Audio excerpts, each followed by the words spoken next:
വീക്ഷണകോണിൽ നമ്മൾ നോക്കിയാലും രാമായണം ദീർഘനേരം ചർച്ച ചെയ്യാൻ കഴിയുന്ന തരത്തിലുള്ള ഒരു അസാധാരണ സൃഷ്ടിയാണ്. രാമൻ്റെ അയനമെന്നും ശ്രീരാമചന്ദ്രൻ്റെ യാത്രയെന്നും ജീവിതയാത്രയെന്നും ഒക്കെയുള്ള വിശേഷണങ്ങൾ നമ്മളെല്ലാം കേട്ടിട്ടുണ്ട്. ഞാനിവിടെ പറയാൻ ഉദ്ദേശിക്കുന്നത്, ഈ രാമായണത്തിൽ നമ്മൾ കാണുന്ന ഓരോ കഥാപാത്രത്തിൻ്റെയും ധർമ്മ ആചരണം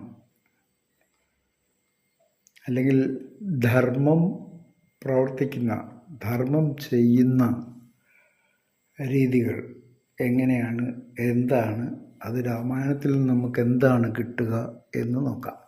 ഒരു അവതാരം, ഈശ്വരൻ ഏതെങ്കിലും ഒരു അവതാരം എടുക്കുന്നതിൻ്റെ ഉദ്ദേശം എന്താണ്? സാധാരണഗതിയിൽ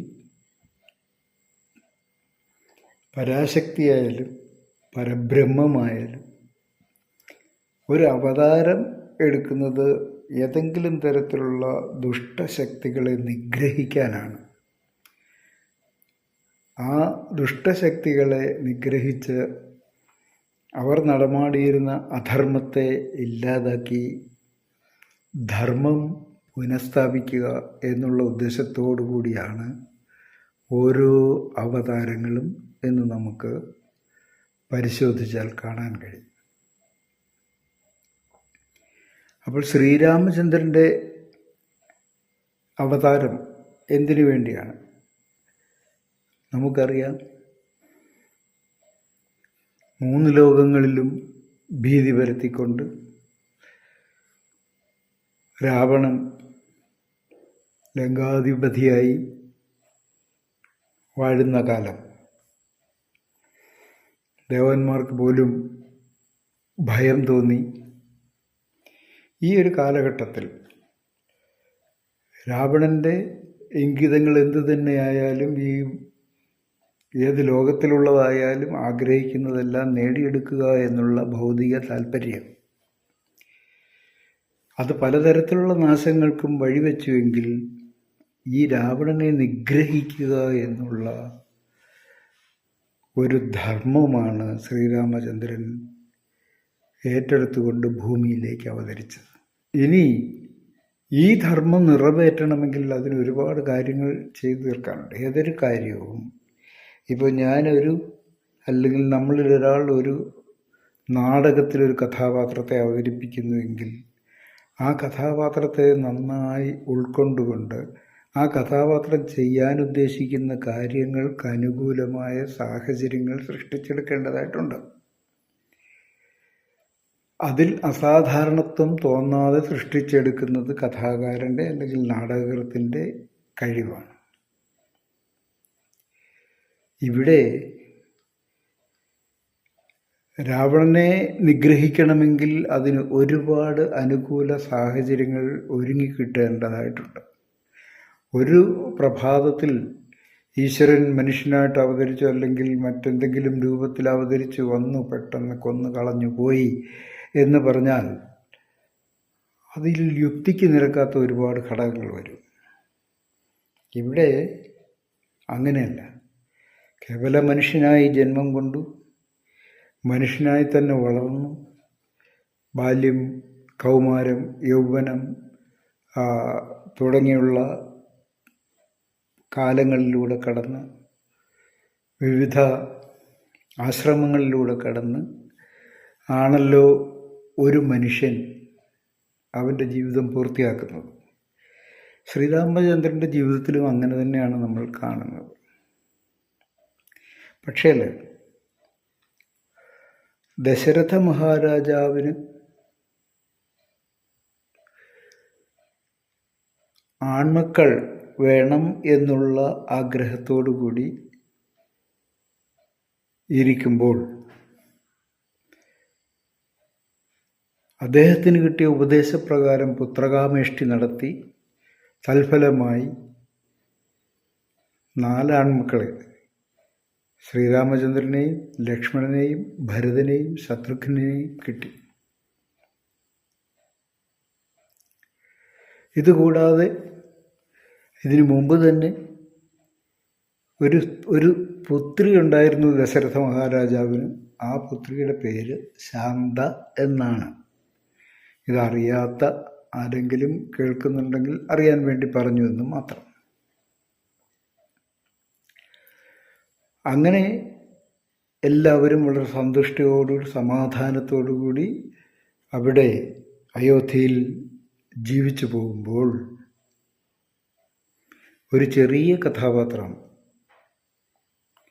ഒരു നെഗറ്റീവ് കഥാപാത്രം അവിടെ കടന്നു വരുന്നു. അതാണ് മന്ദര. കുറച്ച് സമയം മാത്രം, ചെറിയൊരു റോള് മാത്രമേ ഉള്ളൂ. അപ്പോൾ ശ്രീരാമചന്ദ്രൻ സീതാസ്വയംവരമൊക്കെ കഴിഞ്ഞ് സ്വസ്ഥമായി പക്വമായി കൊട്ടാരത്തിൽ വാഴുകയാണ്. അപ്പോൾ ദശരഥ മഹാരാജാവ് നാട്ടുനടപ്പ് അനുസരിച്ച് മൂത്ത പുത്രനെ ഭരണമേൽപ്പിക്കുവാൻ വേണ്ടി തയ്യാറെടുക്കുന്നു. പട്ടാഭിഷേകത്തിന് വേണ്ടി ഒരുങ്ങുന്നു. ഈ ഘട്ടത്തിലാണ് മന്ദരയുടെ വരവ്. മന്ദര വന്ന് ദശരഥ മഹാരാജാവ് പണ്ട് നൽകിയ, കൈകേയിക്ക് നൽകിയ ഒരു വരത്തെക്കുറിച്ച്, 2 വരങ്ങളെക്കുറിച്ച് ഓർമ്മിപ്പിക്കുന്നു.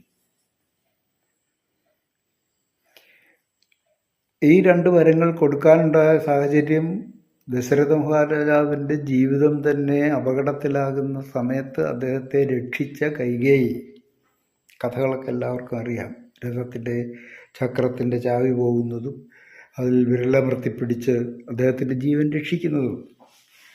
അപ്പോൾ ആ ഒരു ധർമ്മം നിറവേറ്റിയ ഭാര്യയ്ക്ക് ദശരഥ മഹാരാജാവ് നൽകിയ 2 വരങ്ങൾ, എന്ത് വേണമെങ്കിലും ചോദിച്ചു, 2 വരങ്ങൾ, നിൻ്റെ 2 ആഗ്രഹങ്ങൾ ഞാൻ സാധിച്ചു തരുന്നു. ഇപ്പോൾ വേണ്ട എന്ന് പറഞ്ഞത് പെൻഡിങ്ങിൽ വെച്ചിരിക്കുകയായിരുന്നു. മന്ദര വന്ന് അത് കൈകേയിയെ ഉണർത്തി. നിങ്ങൾ ചോദിക്കണം, നിങ്ങൾക്കും ഉണ്ടല്ലോ ഒരു പുത്രൻ ഭരതൻ, ഭരതനെ രാജാവായി വാഴിക്കണം. നിങ്ങൾ ആവശ്യപ്പെടണം. നിങ്ങൾ ആവശ്യപ്പെട്ടാൽ ദശരഥ രാജാവിനത് തന്നേ പറ്റൂ. കൈകേയി ചോദിച്ചു, അത് വേണം? വേണം. ഇല്ലെങ്കിൽ നിങ്ങളുടെ മകൻ്റെ അവസ്ഥ എന്താകും? ദീർഘകാലം ശ്രീരാമചന്ദ്രൻ ഭരിക്കും, തൊട്ടുതാഴെ ലക്ഷ്മണൻ ഭരിച്ചെന്നിരിക്കും. ഇങ്ങനെയൊക്കെ വരുമ്പോൾ ഈ ജീവിത കാലഘട്ടത്തിൽ നിങ്ങളുടെ മകന് സുരക്ഷ ഉണ്ടാകാൻ പോകുന്നില്ല. അതുകൊണ്ട് ആവശ്യപ്പെടണം. 2ാമത്തെ വരം പറഞ്ഞത് ഏതാണ്? ഇത് വെറുതെ ഈ അധികാരം തന്നാൽ മാത്രം പോരാ, രാജ്യം നൽകിയാൽ മാത്രം പോരാ. പട്ടാഭിഷേകത്തിന് ഒരുങ്ങിയിരിക്കുന്ന ശ്രീരാമചന്ദ്രനെ നാട് കടത്തണം, കാട്ടിലേക്ക് വനവാസത്തിന് അയക്കണം. വനവാസത്തിന് അയക്കുക എന്നുള്ളത് ഒരു വരമായി തന്നെ, അവകാശമായി തന്നെ ചോദിക്കണം. ചോദിച്ചു. ഇത് 2ഉം ചോദിച്ചു. അവിടെ തുടങ്ങി പ്രശ്നങ്ങൾ. അവിടെ നിന്നാണ് കഥയുടെ ബാക്കി ഭാഗങ്ങളെല്ലാം ഉത്ഭവിക്കുന്നത്. അപ്പം അതിന് കാരണക്കാരിയായ ഒരു കഥാപാത്രമാണ് മന്ദര. മന്ദരയുടെ ആ ധർമ്മം, മന്ദര എന്ന് പറയുന്ന കഥാപാത്രത്തെ നാം ഇന്നും നമുക്ക് ചുറ്റും കാണുന്നു. രാമായണത്തിലെ എല്ലാ കഥാപാത്രങ്ങളെയും നമുക്ക് ചുറ്റും ഇന്ന് ഈ ലോകത്തിൽ കലിയുഗത്തിൻ്റെ ഈ ഘട്ടത്തിൽ നമുക്ക് കാണാൻ കഴിയുന്നു എന്നുള്ളതാണ് സത്യം. അങ്ങനെ ആവശ്യപ്പെടുന്നു. ശ്രീരാമചന്ദ്രൻ എന്തു പറഞ്ഞു? എൻ്റെ പട്ടാഭിഷേകമൊക്കെ പറഞ്ഞെന്നെ കൊതിപ്പിച്ച് ഒരുക്കിയതല്ലേ, എനിക്കിപ്പോൾ തന്നെ ഇത് വേണം, ഞാൻ മറ്റാർക്കും വിട്ടുകൊടുക്കില്ല എന്ന് പറഞ്ഞോ? ഇല്ല. പിതാവിൻ്റെ താല്പര്യങ്ങൾ എന്തു തന്നെയായാലും അത് സംരക്ഷിക്കേണ്ട ഉത്തരവാദിത്വം ഒരു പുത്രൻ്റെതാണ് എന്ന ഉത്തമ ബോധ്യമുള്ള ശ്രീരാമചന്ദ്രൻ്റെ ആ ഒരു ധർമ്മം, പുത്രധർമ്മം, അച്ഛനോടും അമ്മയോടും എല്ലാം പാലിക്കുന്നു. അച്ഛൻ്റെ അഭീഷ്ടം സാധിക്കണം, അതിലൂടെ മറ്റെല്ലാവരും തൃപ്തരാകണം. ഇതാണ് ആവശ്യം. ധർമ്മം പരിപാലനത്തിൽ എത്ര മുന്നിലാണെന്ന് ആലോചിക്കുക. അച്ഛൻ്റെ അഭീഷ്ടം നടക്കട്ടെ, ഞാൻ വനവാസത്തിന് പോകാൻ തയ്യാറാണ്, ഞാനിതാ ഇറങ്ങുന്നു. വിവരമറിഞ്ഞ എപ്പോഴും നിഴൽ പോലെ കൂടെ നടക്കുന്ന ലക്ഷ്മണ സഹോദരൻ ലക്ഷ്മണൻ എന്തു ചെയ്തു? പൊട്ടിത്തെറിച്ചു. ആരാണിതിന് ഉത്തരവാദി? എന്താണ് സംഭവിച്ചത്? ഇത് നടക്കില്ല, ഞാൻ അച്ഛനാണെന്ന് ഓർക്കില്ല, അച്ഛനെയും കൂട്ടരെയും എല്ലാം മൊത്തം ഞാൻ പിടിച്ച് തുറുങ്കിലടയ്ക്കും, ഈ പട്ടാഭിഷേകം നടക്കുക തന്നെ വേണം എന്ന് നിർബന്ധ ബുദ്ധിയോടെ തുള്ളിച്ചാടുന്ന ലക്ഷ്മണനെ നമുക്ക് കാണാം. ഈ ലക്ഷ്മണനോട് ശ്രീരാമചന്ദ്രൻ എടുത്ത സമീപനം എന്താണ്? എന്തായാലും എൻ്റെ അനിയൻ എനിക്ക് വേണ്ടി വാദിക്കില്ല, അവൻ പറയുന്നതിനകത്തും അല്പം ശരിയുണ്ട്, ഞാൻ അവൻ്റെ കൂടെ നിന്നാൽ എനിക്ക് രാജ്യം കിട്ടും എന്നാണോ ചിന്തിച്ചത്? അല്ല. മൂത്ത സഹോദരൻ എന്നുള്ള നിലയിൽ വളരെ വാത്സല്യത്തോടുകൂടി, വത്സ, സൗമിത്രേ, കുമാര, നീ കേൾക്കണം, മത്സരാദ്യം വെടിഞ്ഞെന്നുടെ വാക്കുകൾ, നിന്റെ ഈ മാത്സര്യ ബുദ്ധിയൊക്കെ ഉപേക്ഷിച്ചിട്ട് നീ എൻ്റെ ഈ ഉപദേശം വാക്കുകൾ കേൾക്കണം. വത്സ, സൗമിത്ര, കുമാര, നീ കേൾക്കണം, മത്സരാദ്യം വെടിഞ്ഞെന്നുടെ വാക്കുകൾ. സുമിത്രയുടെ പുത്രനായ ലക്ഷ്മണ, നീ നിന്റെ മാത്സര്യമൊക്കെ മാറ്റി വെച്ചിട്ട് ഞാൻ പറയുന്ന ഈ വാക്കുകൾ കേൾക്കണം എന്ന് പറഞ്ഞിട്ട് മഹാഭാരതത്തിലെ ഗീത പോലെ രാമായണത്തിൽ ഏറ്റവും പ്രസക്തമായൊരു ഭാഗം നമുക്ക് കാണാം. ലക്ഷ്മണനെ ശ്രീരാമചന്ദ്രൻ ഉപദേശിക്കുന്നത്. ആ ഉപദേശം ലക്ഷ്മണന് മാത്രമല്ല, ഈ ലോകത്തെ സമസ്ത ജനവിഭാഗത്തിനും വേണ്ടി ഉള്ളതാണ് എന്ന് നമുക്ക് അതിലെ ഓരോ വരികളിലൂടെയും സഞ്ചരിക്കുമ്പോൾ മനസ്സിലാവും. ജീവിതത്തിൻ്റെ അന്തസ്സത്തെയും ജീവിതത്തിൻ്റെ നൈമിഷികതയും ജീവിതത്തിൻ്റെ യാഥാർത്ഥ്യങ്ങളും ഇതെല്ലാം തന്നെ ജീവിതത്തിൻ്റെ അർത്ഥവും ജീവിതത്തിൻ്റെ അർത്ഥശൂന്യതയും ഒക്കെ വളരെ വ്യക്തമായി പറഞ്ഞ് മനസ്സിലാക്കുന്നു. നമ്മളത് മനസ്സിലാക്കണം. വന്യസന്തപ്ത ലോഹസ്താമ്പ് ബിന്ദുനാ സന്നിഭം മർത്യജന്മം ക്ഷണഭങ്കുരം. മനുഷ്യജീവിതം വളരെ ക്ഷണികമാണ്, വളരെ ക്ഷണികമായിട്ടുള്ളൊരു ജീവിതമാണിത്, അല്ലേ? ഇത് ഏത് നിമിഷവും നമുക്ക് കൈവിട്ട് പോകാവുന്നതാണ്. ചുട്ടുപഴുത്തിരിക്കുന്ന ഒരു ലോഹക്കമ്പിയിലേക്ക് വീഴുന്ന ഒരു തുള്ളി വെള്ളത്തിൻ്റെ ഒരു തുള്ളി ജലം, അതിൻ്റെ ആയുസ് പോലെ ഉള്ളൂ. എന്നൊരു സൗണ്ട് കേൾക്കാൻ പോലും ഇല്ല. അങ്ങനെ അസ്തമിക്കാൻ പോകുന്ന ഒരു ജീവിതമാണ് നമുക്കുള്ളത്. നമ്മളിതാ ഈ ദിവസങ്ങളിലൊക്കെ കണ്ടുകൊണ്ടിരിക്കുന്നു.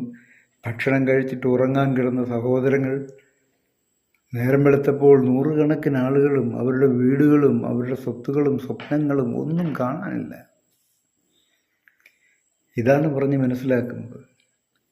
ഒപ്പം ഓരോ കാര്യങ്ങൾക്കും വേണ്ടി മനുഷ്യനെ കൊള്ളയടിക്കാനും കൊലപാതകം നടത്താനും സ്വത്തുക്കൾക്കും വസ്തുക്കൾക്കും കനകം മൂലം കാമിനി മൂലം കലഹം പലവിധം ഉലകിൽ സുലഭമെന്ന് പറഞ്ഞതുപോലെ ഒരുപാട് കലഹിക്കുന്ന മനുഷ്യൻ. എന്തിനു വേണ്ടി? ഇത്തരത്തിലുള്ള നേട്ടങ്ങൾക്ക് വേണ്ടി. അത് ഇതുപോലെയാണ് ചക്ഷുശ്രവണകളസ്തമാം ദർദുരം ഭക്ഷണത്തിന് അപേക്ഷിക്കുന്നത് പോലെ. പാമ്പിൻ്റെ വായിൽ പാമ്പ് വിഴുങ്ങുന്ന ഒരു തവള പാമ്പിൻ്റെ തൊണ്ടയ്ക്കെത്തുമ്പോഴും ഭക്ഷണത്തിന് വേണ്ടി വാവളക്കും. അതുപോലെ കാലമാകുന്ന പാമ്പിനാൽ വിഴുങ്ങപ്പെട്ട നമ്മളും ആലോല ചേതസ ഭോഗങ്ങൾ തേടുന്നു, സുഖഭോഗങ്ങളുടെ പുറകെ ഓടി നടക്കുന്നു. ഇങ്ങനെയുള്ള പന്തൻ പെരുവഴി അമ്പലം തന്നിലെ താന്തരായി കൂടി വിയോഗം വരും പോലെ, നദ്യാമൊഴുകുന്ന കാഷ്ടങ്ങൾ പോലെ എത്രയും ചഞ്ചലമാലയ സംഗമം, പുത്രമിത്രാർത്ഥ കളത്രാദി സംഗമം, ഇങ്ങനെ പറഞ്ഞാൽ അങ്ങനെ ജീവിതത്തിൻ്റെ എല്ലാ വശങ്ങളിലും സ്പർശിച്ചു പോകുന്നു. ഈ ഉപദേശത്തിലൂടെ അതൊരു വലിയ കൗൺസിലിംഗ് ആയിരുന്നു. ആ കൗൺസിലിങ്ങിലൂടെ ലക്ഷ്മണൻ എല്ലാ കാര്യങ്ങളും മനസ്സിലാക്കുന്നു. അപ്പോൾ ഒരു വ്യവസ്ഥ മാത്രം പറഞ്ഞു, ഓക്കെ, എൻ്റെ ജ്യേഷ്ഠൻ വനവാസത്തിന് പോവുകയാണെങ്കിൽ ഞാനും എൻ്റെ ജ്യേഷ്ഠനോടൊപ്പം വനവാസത്തിന് വരുന്നുണ്ട്. എൻ്റെ ജ്യേഷ്ഠനെ സംരക്ഷിക്കേണ്ട ബാധ്യത, അതിൻ്റെ ബാധ്യത എനിക്കാണുള്ളത്. ഞാനും വരുമോ? ഉടൻ തന്നെ സീതാദേവി ഇറങ്ങിത്തിരിച്ചു. ഞാനും വരുക. എന്നാര്യപുത്രൻ വനത്തിന് പോയാൽ പിന്നെ പുരിവാസം എന്തിനു വേണ്ടി? നിന്നോട് കൂടിയിട്ട് പോരുന്നു ഞാനും എന്നായി മനോജ്ഞാംഗി ശ്രീരാമ. പറഞ്ഞു ശ്രീരാമചന്ദ്രൻ, ദേവി വരണ്ട. കാട്ടിലെ ജീവിതം അത്ര എളുപ്പമല്ല. ഹേ ദേവി, കല്ലുണ്ട് മുള്ളുണ്ട് കാട്ടിൽ, പൈതാഹശാന്തിക്ക് ഉപായങ്ങളില്ല. ഇങ്ങനെയുള്ള കാട്ടിലേക്ക് നീ വരണ്ട എന്ന് പറഞ്ഞു. പക്ഷെ കേട്ടില്ല. അവിടെ ലക്ഷ്മണൻ കാണിച്ചത് സഹോദര്യത്തിൻ്റെ ധർമ്മമാണെങ്കിൽ സീതാദേവി കാണിക്കുന്നത് എന്താണ്? സീതാദേവി തൻ്റെ ഭർത്താവിനോടുള്ള ധർമ്മം അതാണ് കാണിക്കുന്നത്. എൻ്റെ ഭർത്താവ് എവിടെയായാലും അവിടെ ഞാനും ഉണ്ടാകണം. കാട്ടിൽ കഷ്ടപ്പെട്ട് കാട്ടിൽ അലയുന്ന എൻ്റെ ഭർത്താവ് കാട്ടിലലയുമ്പോൾ ഞാൻ എന്തിനാണ് ഈ കൊട്ടാരത്തിൽ ഇങ്ങനെ ജീവിക്കുന്നത്? എനിക്കതിൻ്റെ ആവശ്യമില്ല. ഞാനും വരുക. ഇങ്ങനെയാണ് ഓരോരുത്തരും അവരവരുടെ ധർമ്മങ്ങൾ നമ്മളിലേക്ക് എത്തിച്ചേരുന്നത്. മനസ്സിലാക്കുക.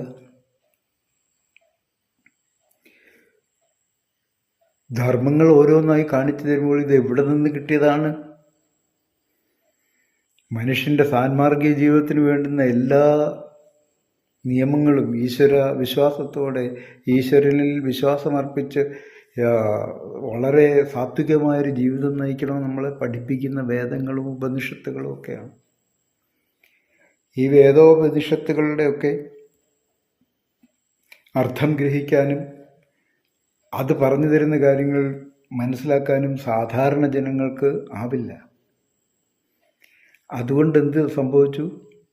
അത് സാധാരണ ജനങ്ങളിലേക്ക് എത്തിക്കുന്നതിന് വേണ്ടി വേദപ്രോക്ത തത്വങ്ങളെ സാധാരണ ജനങ്ങളുടെ സാധാരണ മനസ്സുകളിലേക്ക് എത്തിക്കുന്നതിന് വേണ്ടിയാണ് പുരാണങ്ങളും ഇതിഹാസങ്ങളും സൃഷ്ടിക്കപ്പെട്ടത്.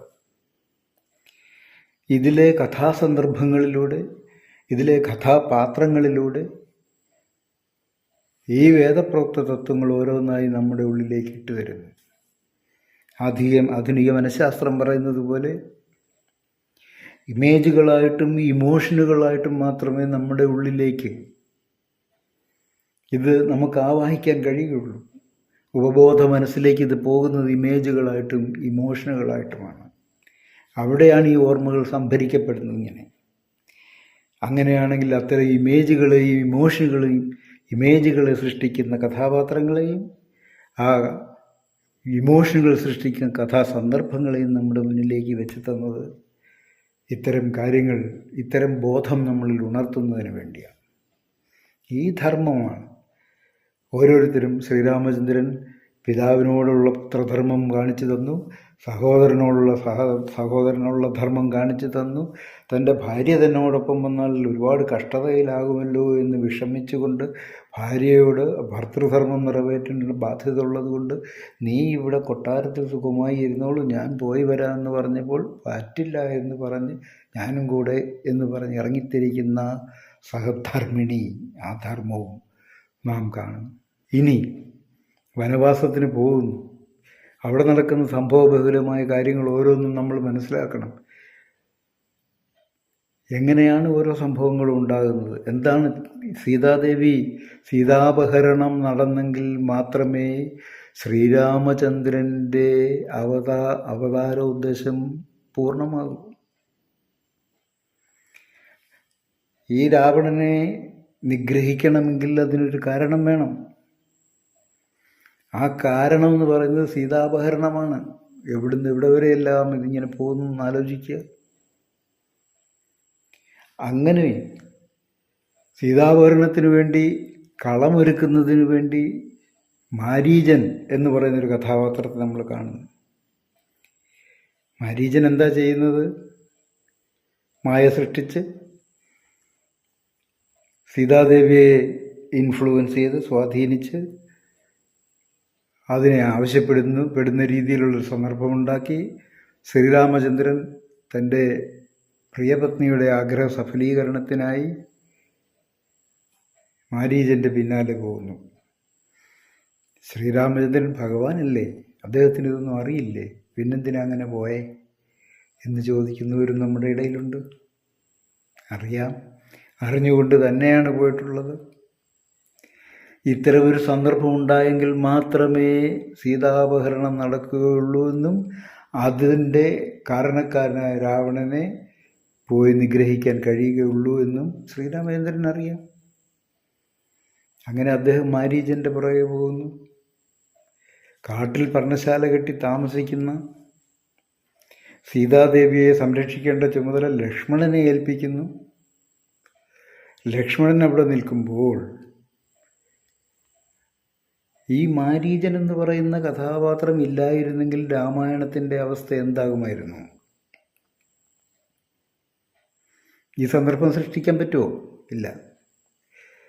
മാരീചൻ്റെ നേർക്ക് ഈ ആവശ്യം ഉന്നയിച്ചുകൊണ്ട് രാവണൻ ചെല്ലുമ്പോൾ മാരീചൻ ആദ്യം എന്താ പറഞ്ഞ്, ശരി ഞാൻ ഏറ്റു, ഞാൻ പോകാം എന്നാണോ പറഞ്ഞല്ല, ഞാൻ പോയില്ല, ഈ ചതിക്ക് കൂട്ടു നിൽക്കാൻ ഞാനില്ല, എന്നെക്കൊണ്ട് പറ്റില്ല, അത് അധർമ്മമാണ് എന്ന് പറയുന്നു. അതങ്ങനെയല്ല, എൻ്റെ സഹോദരി എന്നെ അറിയിച്ചു, അതിസുന്ദരിയായ സീതാദേവി കാട്ടിലുണ്ടെന്നും ശ്രീരാമലക്ഷ്മണന്മാരോടൊപ്പമാണെന്നും അതുകൊണ്ട് അവരോട് ഒരുപക്ഷെ ശ്രീരാമചന്ദ്രനോടും ലക്ഷ്മണനോടും നേരിട്ട് വന്ന് എനിക്ക് സീതാദേവിയെ അപഹരിക്കാൻ കഴിഞ്ഞെന്ന് വരില്ല. നീ അതുകൊണ്ട് ഞാൻ ഈ പറഞ്ഞതുപോലെ ചെയ്തേ പറ്റൂ. ഇല്ല, ഞാൻ ചെയ്യില്ല എന്ന് പറഞ്ഞപ്പോൾ രാവണൻ ആയുധമെടുത്ത് ഓങ്ങി. മാരീചൻ ഒരു നിമിഷം ആലോചിച്ചു. പറഞ്ഞതനുസരിച്ചില്ലെങ്കിൽ രാവണൻ്റെ ആയുധത്തിന് ഞാൻ വിധേയനാകും, ആക്രമണത്തിന് ഞാൻ വിധേയനാകും, രാവണനാൽ ഞാൻ കൊല്ലപ്പെടും. ഇനി പറഞ്ഞതനുസരിച്ച് ഞാനത് പ്രവർത്തിച്ചാലോ ശ്രീരാമചന്ദ്രൻ്റെ ഭഗവാന്റെ അസ്ത്രമേറ്റ് എനിക്ക് മരിക്കാം. ഒരധമൻ്റെ കൈകൊണ്ട് മരിക്കുന്നതിനേക്കാൾ നല്ലത് ഭഗവത്കരങ്ങൾ കൊണ്ട്, ഭഗവാൻ അയക്കുന്ന ആയുധങ്ങൾ കൊണ്ട് മരിച്ച് മുക്തി നേടുക എന്നുള്ളതാണ് ശരി എന്ന് തോന്നി. അങ്ങനെ മാരീചൻ സമ്മതിക്കുന്നു. അങ്ങനെ മാരീചൻ നെഗറ്റീവാണെന്ന് നമുക്ക് തോന്നുമെങ്കിലും മാരീചൻ ഒരു പോസിറ്റീവ് ക്യാരക്ടറാണ്. മാരീചൻ വന്നില്ല എങ്കിൽ സീതാപഹരണം നടക്കുകയുമില്ല. അവിടെ മാരീചനെ വധിക്കുന്നു ശ്രീരാമചന്ദ്രൻ. ശ്രീരാമചന്ദ്രൻ്റെ ശബ്ദത്തിൽ നിലവിളി കേട്ട് ലക്ഷ്മണനെ പറഞ്ഞുവിടാൻ സീതാദേവി പരമാവധി പരിശ്രമിക്കുന്നു.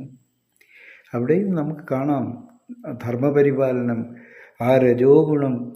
എന്നെ എൻ്റെ ജ്യേഷ്ഠനെ ഏൽപ്പിച്ചിട്ട് പോയതാണ്, ഞാൻ ഇവിടെ നിന്ന് അണുവിട ചലിക്കില്ല. സീതാദേവി പറഞ്ഞു, നീ പോയേ മതിയാകൂ, എൻ്റെ ആര്യപുത്രൻ്റെ ശബ്ദമാണ്, നിലവിളിയാണ് ഞാൻ കേട്ടത്, നീ പോകണം.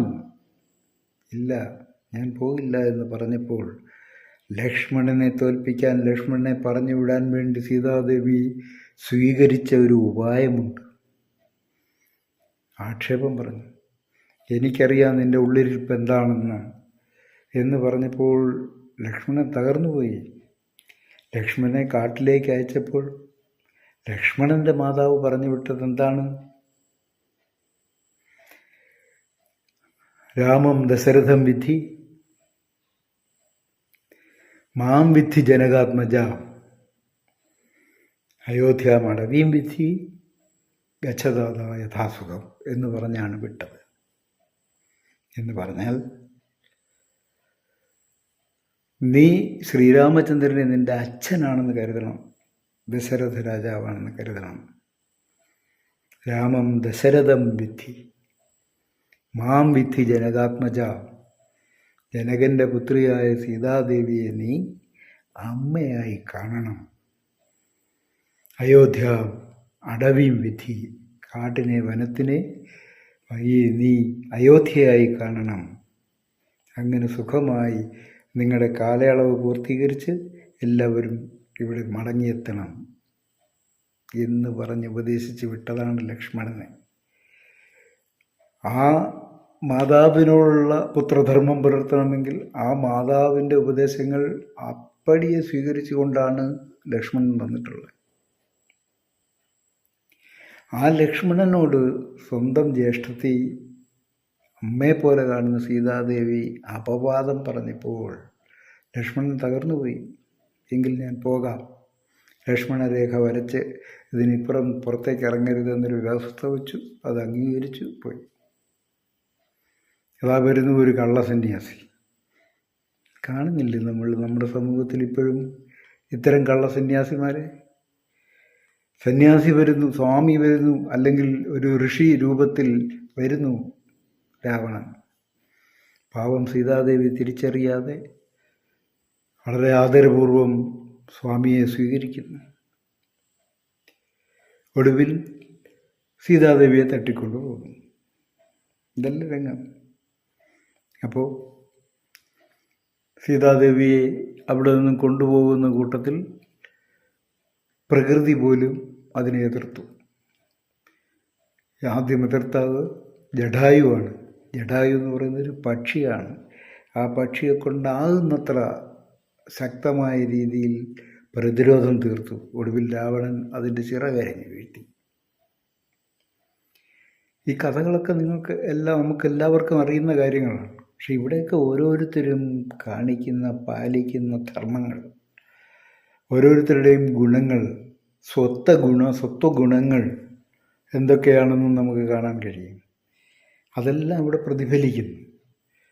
അങ്ങനെ ആണ് സീതാപഹരണം നടക്കുന്നത്. ഇവിടെയെല്ലാം ഇനി ലക്ഷ്മണനെ ഏൽപ്പിച്ചു പോകുമ്പോഴോ അല്ലെങ്കിൽ മറ്റേതെങ്കിലും സാഹചര്യത്തിലോ ഒക്കെ ശ്രീരാമചന്ദ്രന് എന്തെങ്കിലും സംശയങ്ങളുണ്ടോ? ഇല്ല. ഇത് കഴിഞ്ഞ് നമ്മുടെ ലങ്കാദഹനവും കഴിഞ്ഞ് ലങ്കയിലേക്ക് സീതാദേവിയെ അന്വേഷിച്ച അങ്കദനെയും അതുപോലെ തന്നെ ഹനുമാൻ സ്വാമിയെയും ഒക്കെ പറഞ്ഞു വിടുന്നതും പിന്നെ എല്ലാവരെയും കൂട്ടി വാനരസേനയുമായി പോയി രാവണനോട് യുദ്ധം ചെയ്യുന്നതും ലങ്കാദഹനം നടത്തി രാവണ നിഗ്രഹം നടത്തി മടങ്ങി വരുന്നതും ഒക്കെ നമുക്ക് കാണാം. അവിടെയെല്ലാം ഒരുപാട് സൽക്കർമ്മങ്ങളും ശ്രീരാമചന്ദ്രൻ ചെയ്യുന്നു. ഇങ്ങനെ വരുന്ന ശ്രീരാമചന്ദ്രനെ ചുരുക്കുന്നത് സമയക്കുറവുള്ളത് കൊണ്ടാണ്. ശ്രീരാമചന്ദ്രൻ മടങ്ങി വന്നപ്പോൾ രാജഭരണം ഏറ്റെടുത്തു കഴിഞ്ഞപ്പോൾ അവിടെ സീതാദേവിയെ അഗ്നിപരീക്ഷണത്തിന് വിധേയമാക്കുന്ന ഒരു സാഹചര്യം ഉണ്ടാകും. ഇവിടെയും ആളുകൾ, യുക്തിവാദികൾ ചോദിക്കാറുണ്ട്, ശ്രീരാമചന്ദ്രൻ അനീതിയല്ലേ കാണിച്ചത്? ഗർഭിണിയായ ഭാര്യയെ കാട്ടിലുപേക്ഷിച്ചത് അനീതിയല്ലേ? അഗ്നിപരീക്ഷണങ്ങൾ നടത്തിയത് അനീതിയല്ലേ എന്നൊക്കെ നാം ആലോചിക്കണം. സൽക്കർമ്മങ്ങൾ ചെയ്യുമ്പോൾ ഭരണകർത്താക്കൾക്ക് ഒരുപാട് പ്രതിബന്ധങ്ങളെ അതിജീവിക്കേണ്ടതായിട്ട് വരും. ആർട്ടിക്കിൾ 370 അതുപോലെ തന്നെ പൗരത്വ നിയമവും ഇതൊക്കെ നടപ്പിലാക്കാൻ വേണ്ടി കേന്ദ്ര സർക്കാർ എന്തുമാത്രം കഷ്ടപ്പെട്ടു. അതിൻ്റെ എല്ലാം സദുദ്ദേശങ്ങൾ ആരെങ്കിലും മനസ്സിലാക്കിയോ? ഇല്ല. മനസ്സിലാക്കാൻ സമയമെടുക്കും. ആ സമയമെടുത്തതിന് ശേഷം മാത്രമേ അവർക്കത് മനസ്സിലാവുകയുള്ളൂ. പക്ഷേ എതിർപ്പുകൾ ഇതെല്ലാം തരത്തിലാണ് വരുന്നത്. അതുപോലെ എതിർപ്പുകളും അല്ലെങ്കിൽ വിശ്വാസക്കുറവുകളും ഒക്കെ പ്രജകളിൽ ഉണ്ടാകാം. പക്ഷേ ഒരു രാജനീതി എന്ന് പറയുന്നത് ഓരോ പ്രജകളും സന്തുഷ്ടരായിരിക്കണം. അവർക്ക് ഭരണകർത്താക്കളിൽ സംശയങ്ങൾ ഉണ്ടാകാൻ പാടില്ല. ജീവിതം മാതൃകയാക്കി കാണിച്ചു കൊടുക്കേണ്ട ആളാണ് ശ്രീരാമചന്ദ്രൻ. അങ്ങനെയുള്ളൊരു വ്യക്തി ഒരു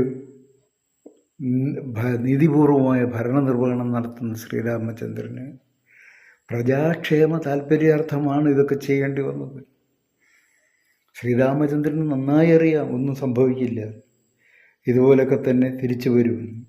ഇതുപോലൊക്കെ തന്നെ ഉണ്ടാകുമെന്ന്, ഇതിന് വരുംവരാഴികളെക്കുറിച്ചും ശ്രീരാമചന്ദ്രൻ്റെ സ്വർഗാരോഹണം വരെയുള്ള കാര്യങ്ങളെക്കുറിച്ച് അദ്ദേഹത്തിന് നല്ല ബോധ്യമുണ്ട്. അദ്ദേഹം മനുഷ്യ അവതാരമെടുത്തെങ്കിലും അദ്ദേഹം ഭഗവാനാണ്.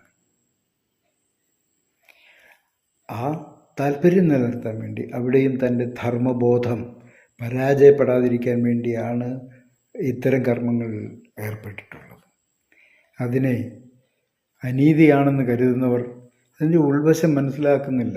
ഓരോ കാര്യങ്ങളും മനസ്സിൽ ഉൾക്കൊണ്ട് മനസ്സാണ് ഒരു പ്രവൃത്തിയെ സാധൂകരിക്കുന്നതെന്ന് കുട്ടിക്കാലത്ത് തന്നെ രഘുവംശത്തിൻ്റെ രാജഗുരുവായ വസിഷ്ഠ മഹർഷി പഠിപ്പിച്ചു കൊടുത്തിട്ടുണ്ട്.